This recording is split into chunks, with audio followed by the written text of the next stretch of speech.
charged particle is projected in any magnetic field from outside, in any magnetic field from outside, याद रखना, it never completes whole circle inside the field. वो कभी भी पूरा का पूरा सर्कल बिफिल्ड में कंप्लीट नहीं कर सकता, ठीक है। कारण क्या है वो देखो, समझो। एक छोटा सा एग्जांपल तो आपको लास्ट ऐसे ही सिखा दिया गया था कि देख भाई, मान ले जैसे ये हम लोग का बिफिल्ड,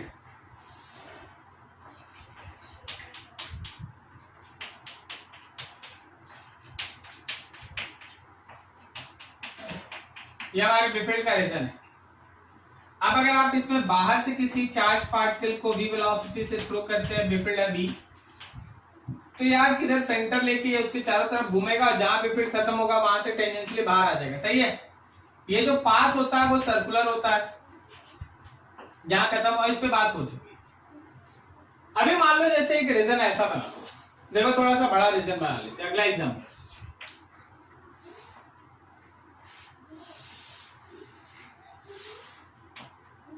ये पूरा का पूरा एक रीजन है मैग्नेटिक फील्ड का, कुछ इस तरह का।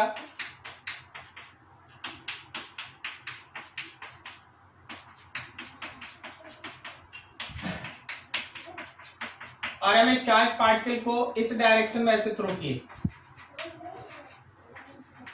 बताइएगा जब ये चार्ज पार्टिकल इस पॉइंट पे इंटर कर रहा है, बताओ इस पे मैग्नेटिक फोर्स किधर काम करेगा? अंदर मतलब अंदर मतलब ये रहा इधर ऐसा फिंगर और ये रहा थंब, तो पाम ऊपर है ना, तो मैग्नेटिक फोर्स इधर काम करेगा, सही है। इधर ही हम लोग कहीं सेंटर बना देंगे और इस सेंटर को ध्यान, अब देख कोई सोचता क्या है ना कि यहां के बाद चार्ज इधर चलने लगेगा, अरे ऐसा नहीं होता यार, चार्ज चलता इधर ही है लेकिन इसको सेंटर मान के ऐसे घूमेगा। क्या ये समझा? क्या सबको समझ में आ रहा है? इवन इवन इवन निकलेगा जब वो टेंजेंशियली निकलेगा और सेम स्पीड से निकलेगा या डिफरेंट स्पीड से? सेम स्पीड से निकलेगा, निकलते समय भी मैग्नेटिक फोर्स का डायरेक्शन वही होगा। So this is the path which is followed by this charge particle, but still it is not a complete circle, but still it is not a complete circle, ये complete circle नहीं है, ठीक है। एक छोटा सा कंक्लूजन है कि आप अगर कभी भी बाहर से किसी चार्ज पार्टिकल को फेंके हैं आउटसाइड, तो याद रखना कि वो कभी भी सर्कल कंप्लीट नहीं कर सकता, never completes whole circle inside B field. लेकिन यहां पे जब आप फिगर बनाते हैं ना, बहुत सारी चीज को ध्यान में रखिएगा, ज्योमेट्री को ध्यान में रखिएगा, मैथमेटिक्स बहुत आसान है इसमें। मान लीजिए ऐसे सपोज यहां पे ये एंगल बना, तो आर्क तो ये एंगल बनाया ना, मान लो ये एंगल अल्फा बना, तो आर्क का एंगल 2 पाई माइनस अल्फा है। अरे नहीं समझा? ठीक है ना। अब जरा गौर करना कि अगर हम तुमसे ये पूछ दें कि time spent by charge inside B field, B field के अंदर चार्ज कितना समय स्पेंड किया, तो याद रखना टाइम का हमेशा इक्वेशन होता है total time divided by 2 pi angle formed by arc, angle of arc, जो आर्क एंगल बनाएगा वो तुम्हारे फिगर के हिसाब से क्या ये time t by 2 pi minus alpha है?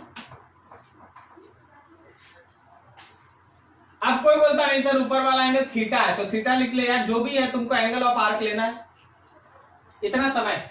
अच्छा अगर हम तुमसे बोलते हैं how much distance it cover, distance cover by charge inside B field. तो बस उस आर्क का लेंथ निकाल देना। क्या बोलता है? 2 पाई आर बाई क्या करें 2 pi multiplied with 2 pi minus alpha, यही होगा ना? क्या समझ में आ रहा है? और आर निकालना तो आप सीखे हैं, M B by B Q है, या कोई भी डाटा वहां से निकाल लो। क्लियर हो रहा?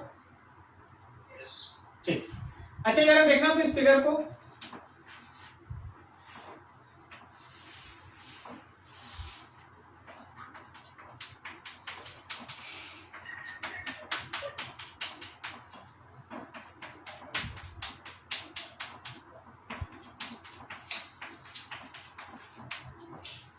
यहां से चार्ज पार्टिकल को फेंके, चार्ज ऐसा था, पता नहीं क्या लिखा हुआ है, बताना तो।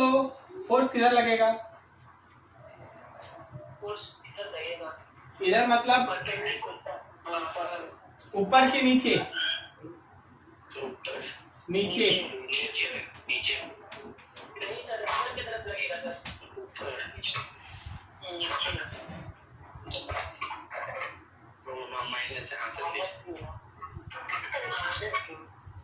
तो यहाँ सेंटर रख के, यहाँ सेंटर रख के इसको घुमा देना ऐसे, और फिर निकलेगा टेंजेंशियल। समझ में आया? मान लो यहाँ पे एंगल बना है सपोज बीटा, ठीक है? यहाँ पे एंगल बना है बीटा, तो क्या मेरा time t by 2 pi into beta होगा? सही है? चलो नोट करो इसको, थोड़ा फटाफट नोट करो।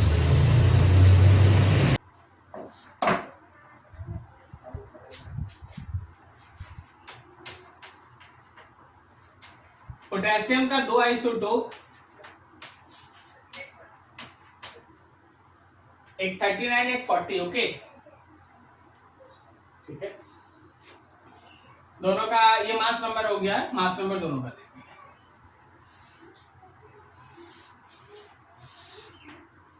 अब ये एक मैग्नेटिक फील्ड है,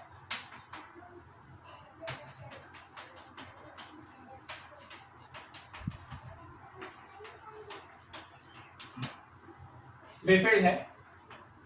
यहां से दोनों आइसोटोप को सेम वेलोसिटी से बोथ आइसोटोप्स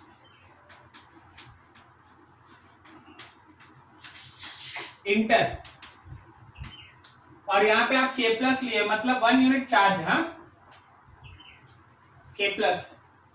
तो बता, जब बाहर निकलेगा तो क्या होगा? बाहर जब वापस निकलेगा, अच्छा इसका डायग्राम तुम सोच सकता है कैसे बनेगा? दोनों आइसोटोप स्प्लिट कर जाए, दोनों आइसोटोप स्प्लिट कर जाएगा, निकलेगा तो 180 का डिविएशन होगा ना? यस। देखो जब यहां इंटर किया, फोर्स नीचे लगा, तो जिधर फोर्स लगा उधर सेंटर हो गया, उस सेंटर को ध्यान में रख के घुमा। जब ये घूमेगा ना तो दोनों का रेडियस अलग अलग होगा, क्योंकि रेडियस में होता है M B by B Q. Correct जा रहे हैं भाई? दोनों का चार्ज सेम है, बी फील्ड सेम है, भी सेम है, लेकिन मास तो अलग अलग है, तो आर प्रोपोर्शनल एम। बड़ा मास का बड़ा रेडियस, छोटे मास का छोटा रेडियस, करेक्ट? तो दोनों का मास तो डिफरेंट है, तो यहां से ही सोच लेना कि दो ऐसा फिगर बनता है। करेक्ट हो रहा है? समझ में आ रहा है? यस। और जब तुम निकलेगा तो ये एक आइसोटोप, ये 2 आइसोटोप, बोथ आइसोटोप सेपरेटेड।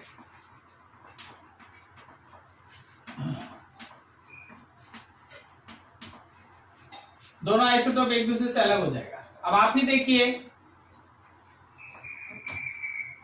एक का रेडियस R1 ले सकते हैं, दूसरे का रेडियस R2 ले सकते हैं। अगर तुमसे बोल दे तो R1 के लिए बस तुम M1 V by B Q लगा देना, और R2 के लिए आप M2 V by B Q लगा देना। समझ में आ रहा? तो ऐसा आइसोटोप्स पे बेस्ट है ना, बहुत सारा क्वेश्चन इस टॉपिक पे मिलता है। आइसोटोप्स पे बेस्ट बहुत सारा क्वेश्चन टॉपिक में मिलेगा, ठीक है? चलो ये नोट करो, अब इसका अगला सेक्शन स्टार्ट करेंगे, इसमें ऐड करेंगे।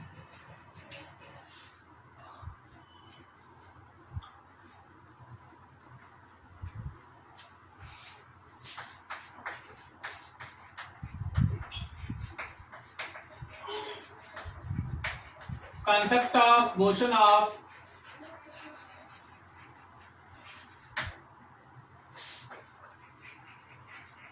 charged particle when velocity is not perpendicular on Biffeld. जो चार्ज पार्टिकल का वेलोसिटी है वो बिफिल्ड पे परपेंडिकुलर नहीं है. Concept of motion of charge particle when velocity is not perpendicular on B field like that. ये हम लोग का बिफिल्ड है and your velocity vector is somewhere in this direction making some angle with theta B field. तो देख भाई यहाँ करना क्या पड़ता है, एकदम सावधानी से एक एक लाइन समझना. मेरे इस पर्टिकुलर वेलोसिटी का दो कंपोनेंट है. एक कंपोनेंट हम इसको मानेंगे और इसको हम नाम देंगे भी पैरेलल. आप cos थीटा sin थीटा आप सोच लीजिएगा, अभी तो ये cos थीटा होगा. और एक कंपोनेंट इधर होगा, इसको हम नाम देंगे भी परपेंडिकुलर. भी पैरेलल एंड भी परपेंडिकुलर. भी पैरेलल एंड भी परपेंडिकुलर. करेक्ट है. जब भी आप किसी भी चार्ज पार्टिकल को इस तरह से प्रोजेक्ट करते हैं कि उसके वेलोसिटी का एक पैरेलल कंपोनेंट हो बिफिल्ड के साथ और एक परपेंडिकुलर कंपोनेंट हो, तो हमेशा ध्यान रखना परपेंडिकुलर कंपोनेंट ऑफ वेलोसिटी उसको सर्कुलेट करना, उसको घुमाने का काम करता है under effect of magnetic force, जो लास्ट आप पढ़े हैं BQV. तो वेलोसिटी का वो कंपोनेंट जो बिफिल्ड के ऊपर परपेंडिकुलर है, वेलोसिटी का वो कंपोनेंट जो बिफिल्ड के ऊपर परपेंडिकुलर है, वो उसको घुमाता है, सर्कुलेट करता है, सर्कल. तो सर भी पैरेलल क्या करता है? भी पैरेलल उसको आगे बढ़ाता है. भी पैरेलल उस सर्कल के सेंटर को आगे बढ़ाता है और भी परपेंडिकुलर उसको सर्कल में घुमाता है. दोनों मिला दो, देखो क्या होता है. अब मान ले भी परपेंडिकुलर की वजह से ऐसा घूम रहा है और भी पैरेलल उसको आगे बढ़ा रहा है, तो मोशन इज लाइक दैट. समझ में आ रहा है?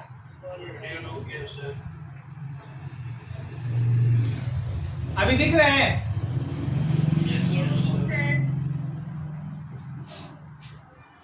तो बोलेंगे कि देखो भाई चलो ये बिफिल्ड है. अब भी परपेंडिकुलर क्या किया, उसको घुमाया. तो भी पैरेलल क्या किया, जिस डायरेक्शन में भी पैरेलल था उसको आगे बढ़ाया. करेक्ट है? तो दोनों को जब तुम मिला देगा, घूमना भी और साथ में सर्कल का सेंटर आगे भी बढ़ना, तो इसको हम लोग कहते हैं helix and path is called helical. Spring के जैसा भाई, स्प्रिंग के जैसा हेलिक्स, हेलिकल. ठीक है? तो लाइक दैट ये वेलोसिटी है, ये थीटा है, तो motion is like that.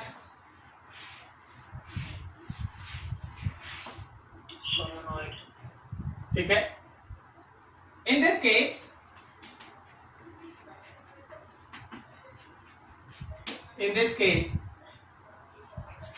B perpendicular is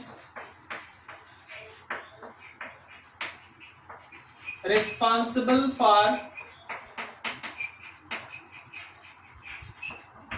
circulation of charge and B parallel is responsible for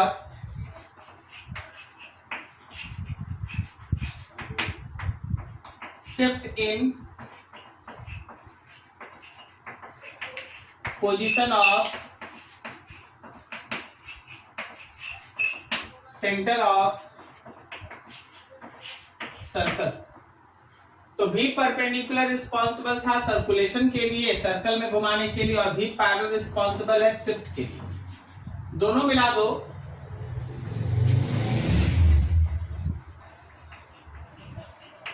so overall path of charge particle is helical, या इसी को हम लोग कहते हैं हेलिक्स। पाथ जो है वो हेलिकल है, हेलिक्स है। कोई भी हेलिक्स में 3 टर्म आपको जानना बहुत इंपॉर्टेंट होता है। एक टर्म कहलाता है radius of the helix. First is radius of helix. Radius of helix में mv/dq। अब तुम भी पूरा नहीं लेगा, केवल वेलोसिटी का तुम वही कंपोनेंट लेगा जो उसको घुमा रहा है। तो कौन सा कंपोनेंट लेगा तुम? परपेंडिकुलर। पूरा भी नहीं लेगा, भी का जो परपेंडिकुलर होगा वही लेगा। दूसरा है टाइम पीरियड।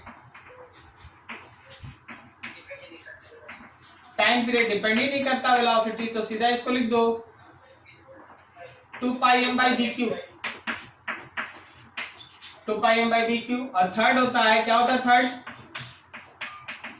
पिच। पिच होता है, पिच स्मॉल पी से दिखाते हैं। अब ये पिच क्या होता है? एक रोटेशन कंप्लीट करते करते सर्कल का सेंटर जो डिस्टेंस कवर करेगा, देख रहा है यहां से यहां, उसी को पिच कहते हैं। आप इसको चाहे तो लिख ले यहां पे distance covered by centre of circle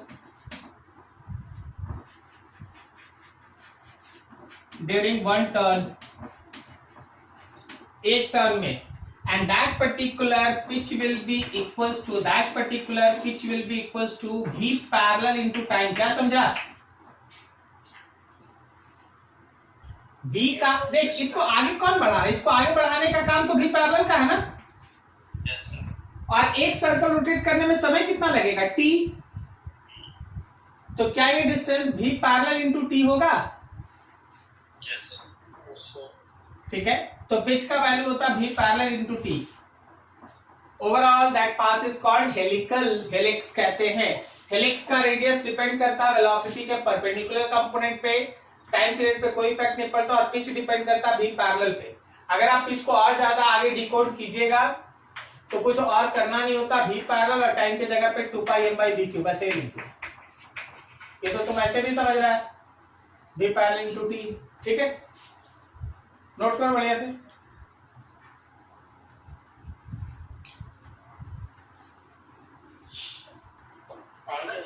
अच्छा आ गया। देखना जरा, एक क्वेश्चन है, तुम लोग तो फटाफटा बना देगा, लेकिन फिर भी मेरा काम है ऐसे पूछना। देख यार, ध्यान से समझना, हाँ, क्योंकि है कुछ मिसकॉन्सेप्ट है। मिसकॉन्सेप्ट ये फिगर है, हमको पता है, थोड़ा काम कर लेते हैं। X Y Z. अब तुम्हारे पास एक वेफिल्ड है बी नॉट आई कैप। तुम्हारे पास चार्ज है प्लस क्यू, और उस चार्ज के पास एक वेलोसिटी है a i cap plus b j cap. A i cap plus b j cap. समझ गया होगा धड़ाधड़ क्या होना है? Very good, very good. तो देख भाई, तुमको पहला चीज क्या निकालना है जो तुम तुरंत निकाल लेगा? रेडियस। दूसरा बताना है टाइम। तीसरा बताना है पिच। पाथ तो तुम बोल सकता है ना, पाथ कैसा है? अच्छा, चौथा भी लिख लेते हैं। पाथ कैसा है? सर्कुलर है कि हेलिकल है? हेलिकल है, सही है ना? हाँ, गुड, वेरी गुड। अब फिफ्थ जो है वही मेन क्वेश्चन है। फिफ्थ क्वेश्चन है find coordinate of position of charge at t/2 if it is at origin at t equals to 0। अगर आप चार्ज पार्टिकल को 0 टाइम में, t equals to 0 टाइम में यहां से थ्रो किए हैं, तो आपको half of the time period पे उसका कोऑर्डिनेट बताना है। चलिए बनाइए थोड़ा। तब तक मुझे रफ ऑफ करते, बनाइए आप लोग, चलिए बनाते। ए वाला में रेडियस जब हम लोग लिखते हैं तो हम लोग लिखते हैं M B perpendicular by B Q. M है, भी कौन सा परपेंडिकुलर कंपोनेंट है, ए है या बी? सही ना? टाइम पीरियड में तो कोई प्रॉब्लम ही नहीं है, 2 pi M by B Q. B मतलब बी नॉट हो गया। सी मतलब पिच, और पिच हो गया B parallel into time, B parallel हो गया A into 2 pi M B naught Q. उसके बाद डी हो गया path is helical, helical path हो गया। अब बात आता है ई का। ई में आपको बहुत कुछ सोचना पड़ता है।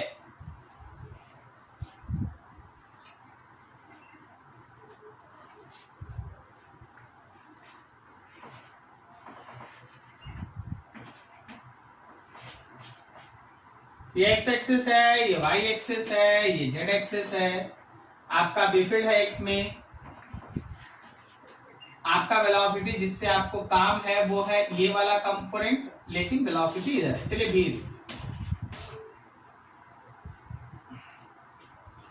अभी जरा सोच के बताना कि इस चार्ज पार्टिकल पे जो चार्ज मेरा प्लस क्यू है, इस पे फोर्स किधर लग रहा है? नेगेटिव जेड, अंदर लग रहा है ना? अंदर लग रहा है, तो सेंटर किधर बनेगा? अंदर ही बनेगा, अंदर ही बनेगा। अभी आप मानिएगा ना कि जो मेरा मोबाइल का स्क्रीन है ना वो आपका एक्स वाई प्लेन है, और हम जहां खड़े हैं, हम जिधर खड़े हैं वो बोर्ड का अंदर है। क्या तुमको समझ में आया? तुम जो खड़ा है वो बोर्ड के सामने है, और हम जिधर तुमको दिखाई दे रहे वो बोर्ड के अंदर है। तो जिधर हम खड़े हैं सेंटर उधर ही बनेगा।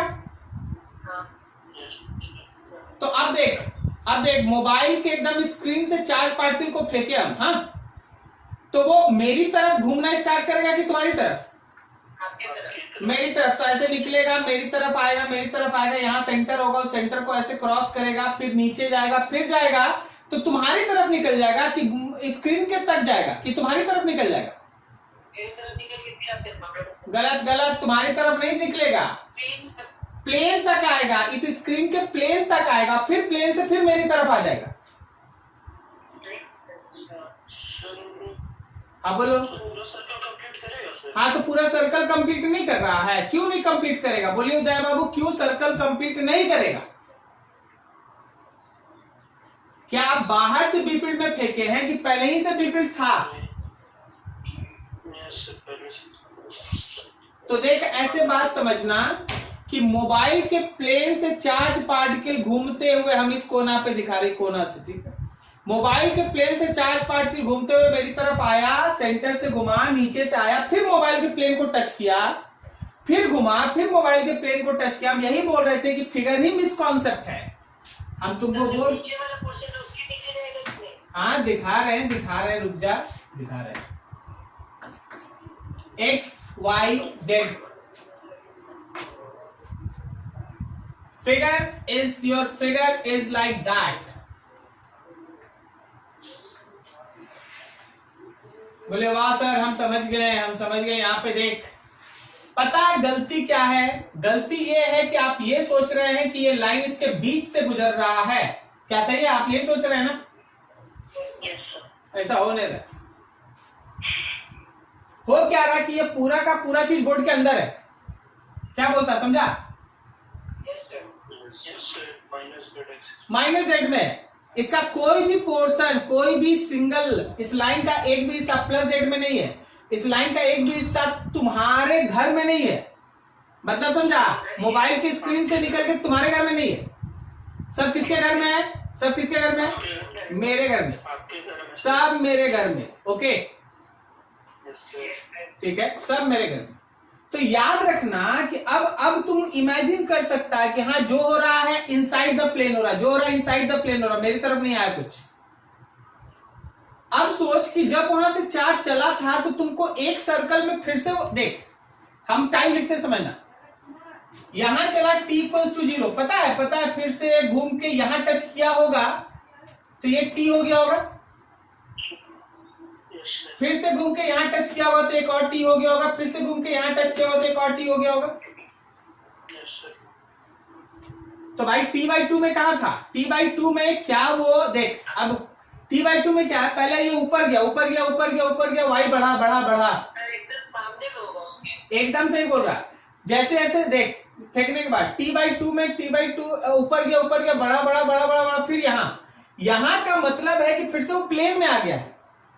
Yes sir. अब फिर प्लेन के नीचे जाएगा, फिर घूम के आएगा, यहां टच करेगा तो यहां आएगा। नहीं समझा?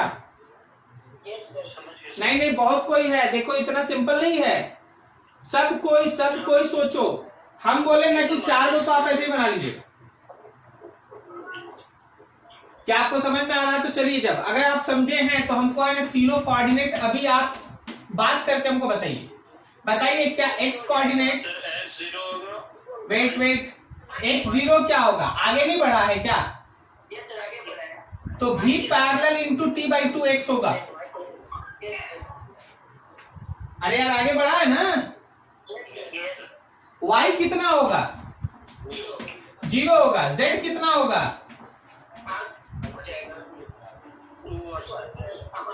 अरे सेमी सर्कल, अभी भी गलत है क्या? यहाँ माइनस नहीं होगा?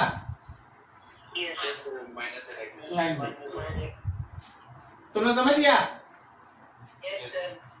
तो जरा यही काम थोड़ा t/4 पे सोच के बताओ। t/4 पे सर तो z इक्वल टू r होगा। x हो जाएगा sir v parallel into x t/4 equal to t/4 y 0 y minus 7 y r हो जाएगा। z हो जाएगा सर r माइनस नहीं समझे। नहीं समझा? वेरी गुड, तुरंत बोला। अरे भाई इस बार t/4 है तो ऊपर में रहेगा। Yes sir. Yes sir. ऊपर रहेगा तो y भी r होगा ना। Yes sir. x में कितना बढ़ा? तो x में बढ़ा v parallel into t/4। Yes sir. अब फिर जब तुम यहां से ऐसे घुमा रहा है तो z में अंदर कितना गया? z में अंदर कितना गया? r ही ना गया। यस सर समझ गए सर। तुम इतना जल्दी समझ गया है, 2 मिनट तुमको एक्स्ट्रा मिलता है मुफ्त, फिर से देखो और समझो। ठीक है सर।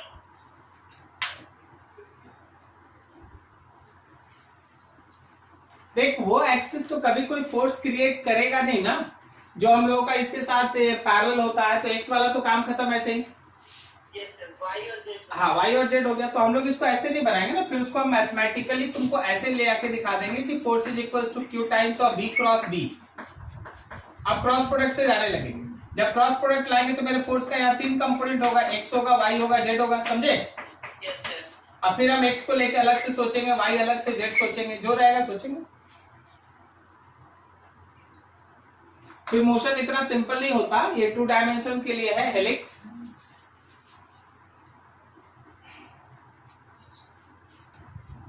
तो ये था भाई कि अगर कोई चार्ज पार्टिकल किसी मैग्नेटिक फील्ड में मोशन करता है तो उस पर फोर्स लगेगा तो किधर लगेगा, कितना लगेगा, मोशन कैसा होगा।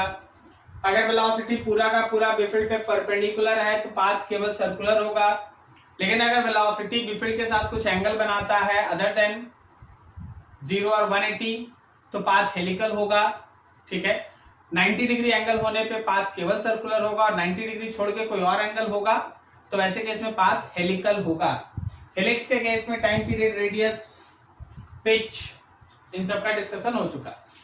अब इसी टॉपिक से थोड़ा एक स्टेप और आगे बढ़ते हैं। कोई भी अगर करंट कैरिंग कंडक्टर को आप बिफील्ड में रख देते हैं ना, कोई भी अगर करंट कैरिंग कंडक्टर उसको आप बिफील्ड में रख दीजिएगा तो उस पर एक फोर्स काम करने लगता है। ठीक है, वो फोर्स होता है BIL sin theta.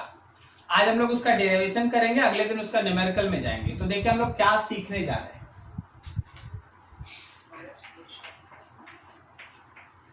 Concept of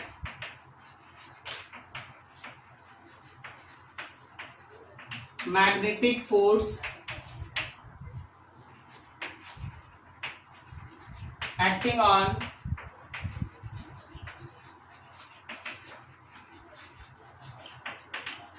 current carrying conductor placed in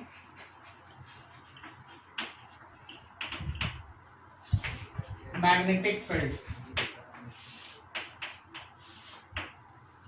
Concept of magnetic force acting on current carrying conductor placed in magnetic field. ठीक है, समझना, आराम से समझना, कोई टेंशन नहीं, छोटा सा डेरिवेशन कर ले। हम लोगों के पास ये है एक कंडक्टर, इस कंडक्टर के अंदर बहुत सारा फ्री इलेक्ट्रॉन्स है। इसको आप इस तरह के एक बिफिल्ड में रखें, ये बिफिल्ड है, ठीक है। अभी देख, इस कंडक्टर को तुम एक बैटरी से जोड़ दिया, जैसे ही आप इस कंडक्टर को बैटरी से जोड़ें, पॉजिटिव टर्मिनल बैटरी का दिखाता है कि इस कंडक्टर में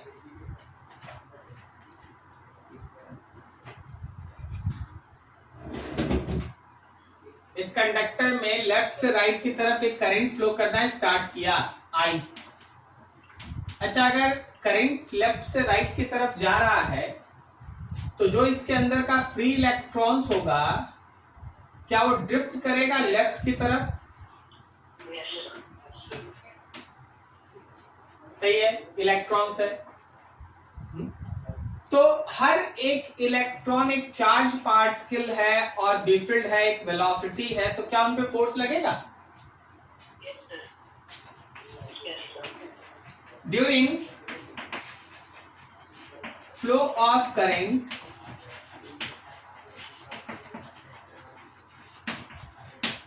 due to motion of free electron in magnetic field, there is force acting on electron, and that force acting on electron is given as Q times of B cross B। क्या ये समझ में आया? कोई बोलेगा sir minus क्यों लगा है, तो माइनस क्यों लगा है? डायरेक्शन, इलेक्ट्रॉन है, डायरेक्शन। अब जरा गौर करना, कि if small n is number of free electrons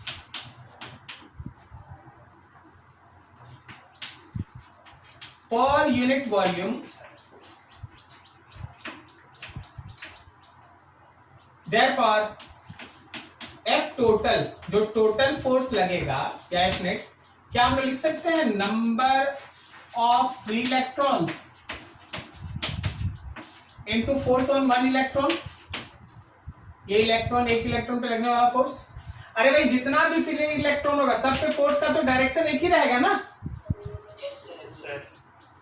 तो ऐड कर ले। तो मेरे पास फोर्स का वैल्यू हो गया, क्या हम लिखेंगे NaL माइनस ई, NaL माइनस ई BD क्रॉस B, ये माइनस ई। तो तुम्हारे पास इस फोर्स का अभी तक का इक्वेशन हुआ minus NeAL BD cross B। क्या ठीक है? सर BD इसके परपेंडिकुलर हो जाएगा। हाँ, BD इसके परपेंडिकुलर नहीं जाएगा। अच्छा, कहाँ बोले परपेंडिकुलर? हम तो कुछ भी ले लिए। अब वो परपेंडिकुलर क्या होगा, तो क्रॉस प्रोडक्ट, जब जहां क्वेश्चन है कोई न्यूमेरिकल ऐसा कि ये इधर है तो भाई 0 है, ये इधर है तो 90 है, तो हम उसको लेके थोड़ी ना डेरिवेशन, हम थीटा लेके कर रहे हैं। हम कोई भी एंगल लेके डेरिवेशन कर रहे हैं, थीटा 90 और 180 लेके डेरिवेशन थोड़ी ना कर सकते हैं। Yes sir. यहां तक आए, ये फोर्स लगा, लेकिन देखिए इक्वेशन यूजफुल नहीं है। मतलब ठीक है डेरिवेशन हो गया, लेकिन ये इक्वेशन यूजफुल नहीं है, इसको दूसरे फॉर्म में बदलना पड़ता है। उसके लिए आप लोग सब कोई ध्यान दीजिएगा, ये क्वेश्चन 1 है। क्या हम लोग ऐसा पढ़े थे क्या करंट में, ये देखा हुआ क्या करें sir? In case of current electricity, थोड़ा एक रिलेशन आ गया, आप लोग मान लीजिएगा जिनका छूटा हुआ है।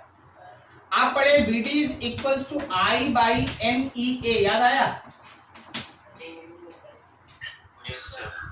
यस सर, यस तो क्या हम लोग NEA BD को I लिख सकते हैं? सर। Yes sir. अब तुम क्या करो, जरा गौर करो, दोनों तरफ L से मल्टीप्लाई करो, L से। NEA BD into L is IL। Vector form में ले जाइए, वेक्टर फॉर्म में याद रखिएगा, वेक्टर फॉर्म में NEA minus BD vector into L is equal to I into L। बोले सर माइनस क्यों लगा दिए हैं? अरे यार माइनस इसलिए लगा दिए कि ड्रिफ्ट वेलोसिटी जिधर होता है करंट उसके अपोजिट में होता है। यस सर, बताइए। क्या? अरे अभी भी देख लो ना, करंट है राइट और ड्रिफ्ट वेलोसिटी किधर है? लेफ्ट। इसका मतलब कुछ ये है, सर एल को तो वेक्टर लिए है। L को वेक्टर नहीं लिया, IL is a vector which is called current element. इसको हम लोग IL एक वेक्टर है, L वेक्टर नहीं है, IL पूरा एक वेक्टर है, ठीक है? L वेक्टर नहीं है, IL करंट डायरेक्शन और L मैग्नीट्यूड, IL। अब जरा गौर करना, माइनस NEAL BD को माइनस NEAL BD को IL से हटा सकते हैं? Yes sir. यहां से यहां तक भाई, यहां से यहां तक, यहां से यहां तक। सर पहले अगर क्रॉस कर दे तो, क्या बोला? पहले अगर क्रॉस प्रोडक्ट निकाल ले तो नहीं होगा, ठीक। सो इक्वेशन 1 बिकम्स, तुम्हारा इक्वेशन 1 हो जाएगा कि that magnetic force is IL cross B। This is very very important and useful equation. हमेशा ध्यान रखना कि magnetic force acting on any current carrying conductor in magnetic field is IL cross B। अब इसको short में देखो, अगर ये B का डायरेक्शन है और ये कोई एक कंडक्टर है जिसमें करंट I फ्लो कर रहा है, मेक्स एन एंगल थीटा। अगर ये B का डायरेक्शन है और ये कंडक्टर है जिसमें करंट I फ्लो कर रहा है, मेक्स एन एंगल थीटा, तो याद रखना कि उस पर लगने वाला मैग्नेटिक फोर्स होता है BIL साइन थीटा। अब इसमें बढ़िया डिस्कशन अगले दिन हम लोग करेंगे, आज ये डेरिवेशन का सेक्शन था आपके सामने, ठीक है? कोई भी करंट कैरिंग कंडक्टर को अगर बी फील्ड में आप रखते हैं तो उस पर फोर्स लगता है। फोर्स का ओरिजिन क्या है, उसका बेसिक फंडामेंटल रीजन क्या है? इलेक्ट्रॉन्स। इलेक्ट्रॉन्स का मोशन और उनके मोशन की वजह से उनके ऊपर लगने वाला फोर्स, और उन सारे फोर्स का रिजल्टेंट जब आप निकालते हैं तो एक नेट फोर्स आपके सामने बन के ऐसे उभर के सामने आता है। क्या आप समझे? Yes sir. Yes sir. ठीक है, नोट करो, कहीं डाउट है पूछ लो।